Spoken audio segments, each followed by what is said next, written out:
First things first is a pack of two beautiful Adidas black and white sneakers, and that's a great reason to get into them. Second thing, one's a high and one's a low, and we always love to look at sneakers side by side like that. But the third thing is I get to wear this t-shirt, but that's not so important unless it's making a mess of the green screen. If that's happening, sorry, but when you do daily drops, you only have one chance to shoot a video, and if it goes wrong, that's all you can put up on YouTube. So if the old black t-shirt isn't working out, because I usually wear grey or blue because black t-shirts haven't worked for me in the past, sorry about that, but there is a good reason. It's because it's my birthday and this is my birthday t-shirt. So it's good to be able to wear that. It's good to have the old Adidas branding on here, talking about an Adidas sneaker for you guys at home. And we're going to be going through the two of these guys. And the main point of this video is to show you just how identical the high and the low are to each other, and where to look for that specific detail that tells you the little bit of a difference and the little change between those highs and those lows. But of course,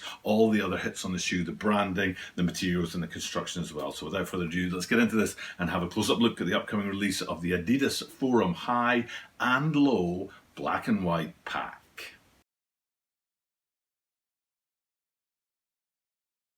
This is the Tokyo Bara 23 Sneaker Channel. Tokyo Bara 23 Sneaker Channelです。毎日アップするので毎日見てください。Every single day from Tokyo, Japan, I bring you content about upcoming sneaker releases, sneaker news, and sneaker reviews. And today in the spotlight are two shoes, a pack of Adidas Forums, one high and one low. And I just absolutely love to do Adidas shoes, especially because there's a niche in the market out there. There are people out there who love their Adidas shoes, and when it comes around to doing Adidas videos, and I'm not talking about Yeezys right now, when it comes around to doing these videos, the comments down below are super different from what I usually get, because there are people that just love the trefoil branding, the three-stripe branding, the Adolf Dassler originals, beautiful shoes, great history, very European, and there's just it's got that feel of authenticity about it. And for me personally, it's a big thing because growing up in Scotland in the 80s and 90s, that's when Adidas was really big for me, and there's some shoes from that time that I just love to look at.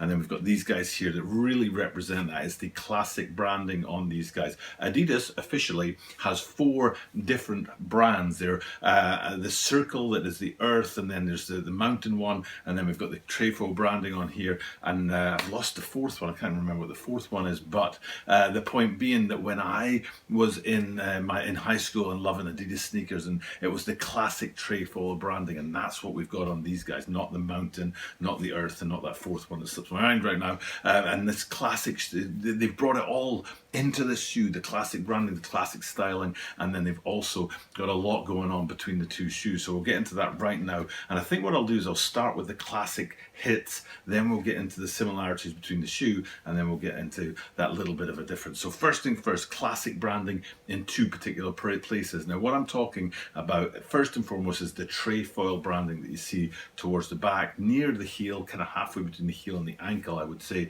in black on both of these shoes with the white background. But what's interesting to me is the story of that trefoil branding. It is that classic design, which I do so love right there, but it's got a meaning that I didn't know about when I was researching this video and looking into it. I was like, I looked up the word trefoil, and it said 3-leafed plant, and then I said put in trefoil Adidas, and I couldn't find anything about trefoil Adidas, and I was like, have I misunderstood this branding? But it turns out I hadn't. But what I did find was a page that was about the history of Adidas, and what the deal with those 3 different parts to the trefoil branding was it's supposed to represent North America, Europe, and Asia, which is where the shoes were available when they were originally around, because Oceania was just too far away. Africa and South America were basically just too poor, and they weren't selling the shoes in those locations. So those 3 leaves on the leaf are supposed to represent the 3 major markets of Adidas back in the day. But things have developed and things have moved on since then,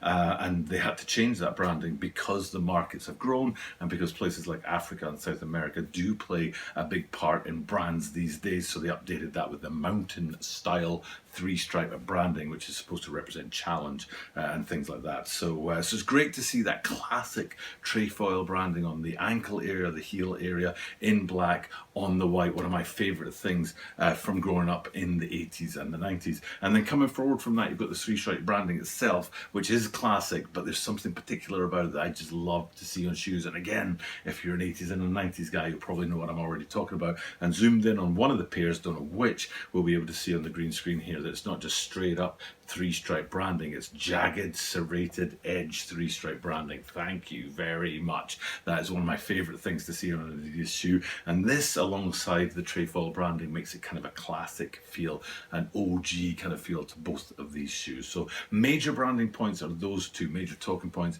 those two as far as the authenticity of these shoes go. But then we've got to get in and look at what's the same about the shoes and what's different. So what I really want to focus on is starting at the toe. You kind of come back from there and there's a little lip where the midsole and the outsole dips down. In the toe it's kind of fatter and then it dips down into the midsection of the midsole, and you can see flipping back and forth between the two on the green screen here that it's the same on both shoes. And then as you get back from that on the lateral side, there's a heel counter that's black thin line that's there to support sort of lateral movement on the shoe, which is the same on both of these shoes. And then if we flip around to the medial side again, looking at the green screen here, you'll be able to see that that heel counter is a bit different on the inside, bit more substantial, bit more support, a bit more of a sort of wavy line instead of a straight line like it is on the lateral side. So there's a very big similarity between the lows and the highs, but the big detail that I want to go for is to go back to that trefoil branding, three-stripe branding on the lateral side. And what I'll show you first, I think, is the lows, and hopefully what you'll notice is there's 4 perforation holes running between the three-stripe branding there. And hopefully I'll give you enough time to count them to actually verify, and hopefully I've shown it properly on the green screen here. Three-stripe branding, and between the 3 stripes some ventilation holes, 4 of them running up and down between the lines. And then if we flip that out and have a look at the highs, you can see it's now down to just 2 holes, and that's because there's a panel that covers the bottom 2 holes, runs back towards the ankle of the shoe and creates extra support on that higher element of the shoe, because without that extra support you'd be sort of flopping all over the place. So to build in that extra support and secure that extra support, you've got this little bar that runs down from the ankle through the 3-stripe branding, covering those ventilation holes, the top, the bottom 2 of them, and that gives us that hint about where the difference starts between the 2 shoes. So kind of cutting a diagonal from the front of the shoe to the heel, very similar on the front half and the lower half, but then when you get to the higher half with that high element of the shoe,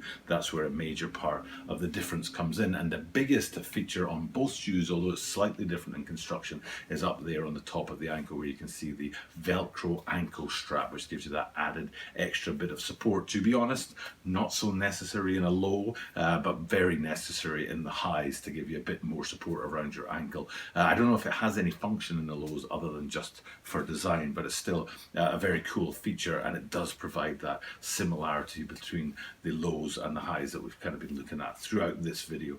So that's pretty much everything there is to look at on these guys. I'm not sure if I'll be able to get a shot of the tongues. That's something I didn't really think to look at. I probably should have looked at. I couldn't find anything on the outsoles, but looking at some lateral or medial side, you can see the thin line of the outsole there, and you know that it's a black outsole below that white midsole. And that's something that I did forget to get to, was on the white midsole on the lateral side towards the heel. What you'll be able to see on the green screen here is the Adidas branding, kind of similar, sorry Adidas fans out there, but kind of similar to Air Force One positioning for the branding, although of course in the case of these guys it's Adidas and not Air. But that's probably the last thing to look at on the shoes and give you guys an idea of these upcoming releases and whether or not this is something you're interested in or not. A great opportunity for me to say happy birthday to myself and wear my new Adidas t-shirt. My Mrs. Butter bought me, I don't know, maybe 8 different articles of clothing, like 3-4 sweaters, 2 sweaters, 2 hoodies, a pair of track pants, 3 or 4 t-shirts. So this is one of them. If it messed up the green screen, like I said at the start of this video, I do apologise for that, but hopefully the black's worked out. So for now though, I can hear Mrs. Butter rattling around in the background, so I'd better get off and go ahead and edit this video. It's just time to wrap this one up. Just remind you guys that I do this every single day, and I'm trying to keep that going, and it's working out so far for me, well into 800 days of consecutive content for YouTube, pushing on for 1,000. Fingers crossed we can get there, thanks to you for the support for that. But the last thing to do is to say the thing that I say at the end of every single video, which is that I do this every single day. And because I do this every single day, that means you are guaranteed to see me tomorrow.